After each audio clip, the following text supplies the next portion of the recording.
मोदी सरकार के मंत्री का हो गया इस्तीफा, मंत्री जी की हो गई छुट्टी। नमस्कार, मैं आपके साथ रीना झा बालियान। इन दिनों दिल्ली का जंतर मंतर हो या फिर मध्य प्रदेश या छत्तीसगढ़ या मुंबई का कोई भी इलाका, आप कहीं की भी तस्वीर देख लीजिए, आपको युवा सड़क पर नजर आ जाएंगे मांग करते हुए कि मंत्री जी का इस्तीफा होना चाहिए। कौन वो मंत्री जी? शिक्षा मंत्री धर्मेंद्र प्रधान। लेकिन आज जो हम खबर लेकर आए हैं, ये मंत्री जी की छुट्टी की खबर है, मंत्री जी के इस्तीफे की खबर है। लेकिन जरा ठहर जाइए, आप थोड़ा आगे की सोचें, उससे पहले हम आपको बता देते हैं कि आखिर हम किस मंत्री की बात कर रहे हैं। लेकिन हाँ, जिस मंत्री के बारे में आप सोच रहे हैं, हो सकता है कि 24 घंटे के भीतर उनकी भी छुट्टी हो जाए। लेकिन फिलहाल जिस मंत्री की छुट्टी हुई है, उनके बारे में आप भी जरा जान लीजिए। प्रधानमंत्री नरेंद्र मोदी की सरकार में राज्य मंत्री रवनीत सिंह बिट्टू को हटा दिया गया है। इस्तीफा उन्होंने दिया तो इस्तीफा एक्सेप्ट कर लिया गया है। प्रधानमंत्री मोदी की सलाह पर राष्ट्रपति द्रौपदी मुर्मू ने तत्काल प्रभाव से उनका इस्तीफा स्वीकार किया। रवनीत सिंह बिट्टू राज्यसभा के जरिए केंद्रीय मंत्रिपरिषद में शामिल थे और उन्होंने इस्तीफा दिया, जिसके बाद राष्ट्रपति द्रौपदी मुर्मू ने जल्द ही उनका इस्तीफा स्वीकार भी कर लिया। आखिर कौन है रवनीत सिंह बिट्टू? इन्होंने इस्तीफा क्यों दिया? क्या दबाव में आकर या फिर कोई प्लान आगे का है? सब कुछ पूरी डिटेल के साथ हम आपको बताने जा रहे हैं, इसलिए वीडियो को स्किप किए बिना लास्ट तक जरूर देखिएगा। और हम उस एंगल पर जरूर आएंगे कि शिक्षा मंत्री धर्मेंद्र प्रधान का इस्तीफा भी क्या ऐसे ही हो जाएगा, आराम से हो जाएगा, जो आप सोच भी रहे हैं।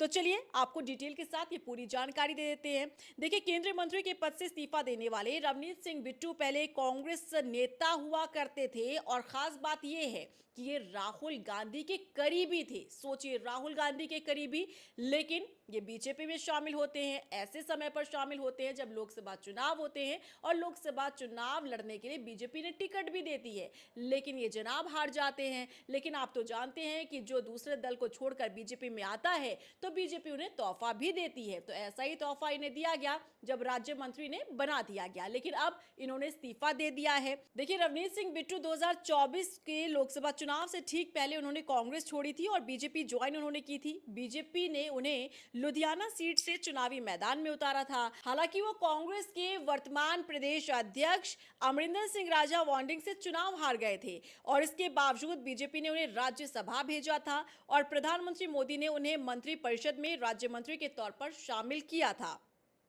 देखिए, 2024 के लोकसभा चुनाव के बाद सत्तारूढ़ बीजेपी ने रवनीत सिंह बिट्टू को राजस्थान के जरिए राज्यसभा की सदस्यता दिलाई थी, लेकिन हाल ही में हुए राज्यसभा चुनाव में बिट्टू को दोबारा राज्यसभा का टिकट नहीं दिया गया। उसी समय यह तय हो गया था कि उनका मंत्री पद जाने वाला है, क्योंकि सरकार में मंत्री बने रहने के लिए संसद के किसी भी सदन यानी लोकसभा या फिर राज्यसभा की सदस्यता जरूरी होती है। अब सूत्रों के मुताबिक भारतीय जनता पार्टी अगले कुछ महीनों में जो पंजाब में विधानसभा चुनाव होने हैं, इसे लेकर मिशन पर निकल पड़ी है। अभी हाल ही में पश्चिम बंगाल का चुनाव बीजेपी ने जीता, पूर्ण बहुमत मिली बीजेपी को। अब मिशन पंजाब पर बीजेपी लग पड़ी है। ऐसे में यह माना जा रहा है कि रवनीत सिंह बिट्टू का जो इस्तीफा हुआ है, इसके पीछे की बड़ी वजह यह है कि पंजाब में उन्हें महत्वपूर्ण जिम्मेदारी मिल सकती है और उन्हें चुनाव लड़वाया जा सकता है।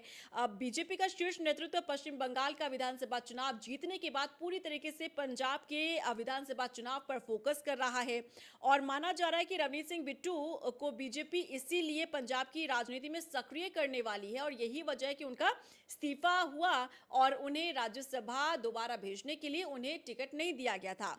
रवनीत सिंह बिट्टू ने राज्यसभा चुनाव के दौरान टिकट ना मिलने के चलते ही ये कहा था कि वो पंजाब का विधानसभा चुनाव लड़ने की तैयारी कर रहे हैं और पंजाब के चुनाव में वो पूरी तरह से ताकत झोंकने वाले हैं।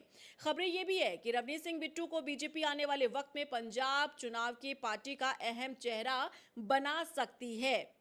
जब रवनीत सिंह बिट्टू देखिए कांग्रेस में हुआ करते थे तो राहुल गांधी के करीबी माने जाते थे, लेकिन पार्टी छोड़ने और मोदी सरकार में मंत्री बनने के बाद पिछले साल ही संसद सत्र में राहुल गांधी ने रवनीत सिंह बिट्टू पर टिप्पणी कर दी थी और ये एक ऐसी टिप्पणी थी जिसे बीजेपी ने आड़े हाथों भी लिया था और काफी रिएक्शन जो है राहुल गांधी पर दिए भी गए थे। हालांकि राजनीति में ये सब कुछ आम बात, लेकिन अब महत्वपूर्ण मुद्दे पर आ जाते हैं। जैसा कि हमने आपको शुरुआत में बताया कि मंत्री जी का इस्तीफा हो गया, तो शायद आपको भी ये लग रहा होगा कि उस मंत्री का इस्तीफा हुआ है जिस मंत्री को लेकर पूरे देश भर में युवाओं युवाओं में आग है, युवाओं में गुस्सा है, आक्रोश है और आंदोलन चल रहा है। शिक्षा मंत्री धर्मेंद्र प्रधान, अब शायद वो दिन दूर नहीं, हो सकता है कि हम आपको वो खबर भी आप तक पहुंचाएं जब सरकार के मंत्री, शिक्षा मंत्री धर्मेंद्र प्रधान का इस्तीफा हो जाए, क्योंकि इन दिनों गतिविधियां ऐसी चल रही है, इन दिनों प्रेशर सरकार पर इतना ज्यादा है कि सरकार अंदर खाने कहीं ना कहीं ये विचार कर रही है कि इस्तीफा हो सकता है।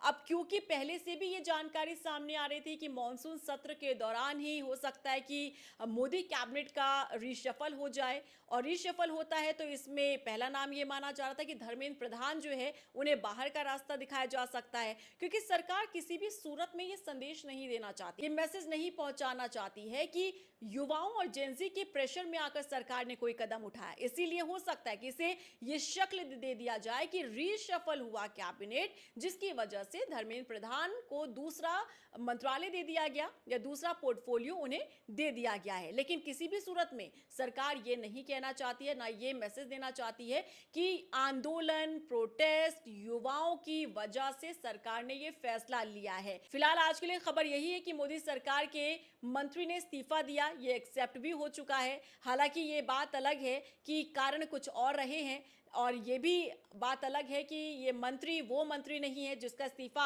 आप लोगों को चाहिए या फिर आप लोग और जेंजी और युवा मांग कर रहे हैं। लेकिन हो सकता है कि 24 घंटे के भीतर मोदी सरकार एक बड़ा फैसला उस मंत्री को लेकर भी ले जिसकी मांग आप लोग कर रहे हैं कि धर्मेंद्र प्रधान का इस्तीफा होना चाहिए। क्या रिएक्शन है आपका इस पूरे मामले को लेकर, बताइएगा जरूर। नमस्कार।